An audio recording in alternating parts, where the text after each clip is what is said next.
வணக்கம். விடுதலை ராஜேந்திரன். மோடி ஊழலற்ற ஆட்சியை நடத்துகிறார். உலகத் தலைவராக உயர்ந்து விட்டார். ராமராஜ்யம் அவரது ஆட்சியில் வந்துவிட்டது என்றெல்லாம் திட்டமிட்ட பரப்புரைகள் செய்து மோடியின் பிம்பத்தை உயர்த்தி நின்றவர்கள் இப்போது முகத்திரை கிழிக்கப்பட்டு கிடப்பதை பார்த்து என்ன சொல்லப் போகிறார்கள் என்பது நமக்கு தெரியவில்லை. தேர்தல் பத்திரத்தின் உண்மை முகம் இப்போது வெளியே வந்துவிட்டது. தேர்தல் ஆணையம் விரிவான பட்டியல்களை வெளியிட்டு விட்டது. மோடி ஆட்சி கார்ப்பரேட் கம்பெனிகளிடமிருந்து தன்னுடைய இராணுவ படை அணிவகுப்பான அமலாக்கத்துறை, வருமான வரித்துறை, புலனாய்வுத்துறை இவைகளை பயன்படுத்தி உருட்டி மிரட்டி அவர்களிடம் எவ்வளவு பணம் வாங்கியிருக்கிறது, அந்த பணம் பெற்றதற்காக எவ்வளவு சலுகைகளை வழங்கியிருக்கிறது என்ற செய்திகளெல்லாம் இப்போது வெளிச்சத்துக்கு வந்துவிட்டன. தமிழ்நாட்டில் லாட்டரி சீட் நடத்தும் மார்டின் அவர்தான் அதிக அளவிற்கு நன்கொடை கொடுத்தவர் பட்டியலில் இருக்கிறார். 1368 1 கோடி பத்திரங்களை அவர் வாங்கியிருக்கிறார். 1368 கோடி அவரது நன்கொடை. அவருடைய பல்வேறு அலுவலகங்களில் 70 இடங்களில் சோதனைகள் அமலாக்கத்துறையால் நடத்தப்பட்டது. சோதனை நடத்தப்பட்ட அடுத்த 5வது நாளிலேயே 120 கோடியை நன்கொடையாக வழங்கி இருக்கிறார். அவருக்கு கோவை சீரடி சிறப்பு ரயில் திட்டத்திற்கு மோடி ஆட்சி அனுமதி வழங்கி இருக்கிறது.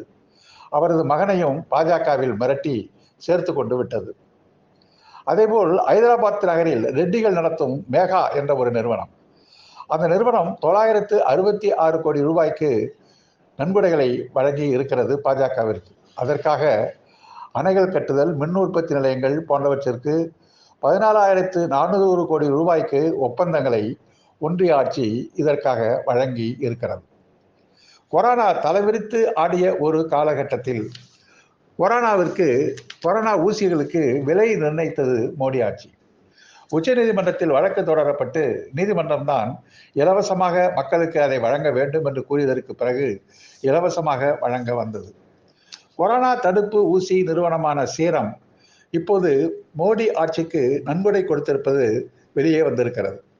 ஒரே தவணையில் 2022 ஆகஸ்ட் மாதம் 1ஆம் தேதி 400 கோடி, 2ஆம் தேதி 100 கோடி, அடுத்து 17ஆம் தேதி 2.5 கோடி என 502.5 கோடி நிதியை இந்த நிறுவனம் புருட்டன்ஸ் அறக்கட்டளை என்ற நிறுவனத்தின் வழியாக வழங்கி இருக்கிறது. நிதி வழங்கிய சில நாட்களிலேயே பிரதமர் மோடியை சீரம் அதிபர் ஆதார் பனாவாலா சந்தித்து பேசியிருக்கிறார். கொரோனா பரவலின் போது அன்றாட மக்கள் செத்து கொண்டிருந்த போது நாங்கள் வெளிநாடுகளிலிருந்து ஊசியை இறக்குமதி செய்ய மாட்டோம், உள்நாட்டில் ஆத்ம நிர்பார் பாரத் மூலம்தான் தயாரிப்போம் என்று பிடிவாதம் காட்டியது ஒன்றிய ஆட்சி. அந்த தயாரிப்பு சீரம் நிறுவனத்திடம் ஒப்படைக்கப்பட்டது. அதன் காரணமாக இந்த நன்கொடையை அவர்கள் கையூட்டாக பெற்று இருக்கிறார்கள் என்பது இப்போது தெரிய வந்திருக்கிறது. இந்த சீரம் நிறுவனத்தினுடைய தடுப்பூசிகள் விற்பனையாக வேண்டும் என்பதற்காக ஸ்புட்னிக் நிறுவனத்திடமிருந்து இறக்குமதி செய்ய வேண்டிய ஊசியை வேண்டுமென்றே காலதாமதம் செய்தது என்ற செய்தியும் இப்போது வந்து இருக்கிறது. இப்படி ஏராளமான செய்திகள். பாகிஸ்தான் நிறுவனம் ஒன்றிடமிருந்தும் கூட புல்வாமா தாக்குதலுக்கு பிறகு தேர்தல் நன்கொடை பெற்றிருக்கிறது என்ற செய்திகளும் வந்து இருக்கின்றன.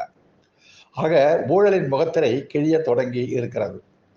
நாங்கள் திமுக ஃபைல்ஸ் ஊழலை வைத்திருக்கிறோம் என்றெல்லாம் மிரட்டி கொண்டிருந்த அண்ணாமலைகள் இப்போது எங்கே போய் பதுங்கி நிற்கப் போகிறார்கள்?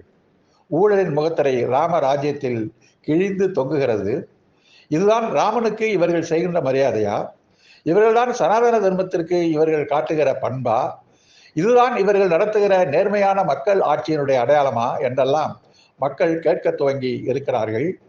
ஊழல்வாதிகள், ஊழலை பற்றி பேசியிருக்கிற உத்தம புத்திரர்கள் இதற்கு என்ன பதிலை சொல்லப் போகிறார்கள்?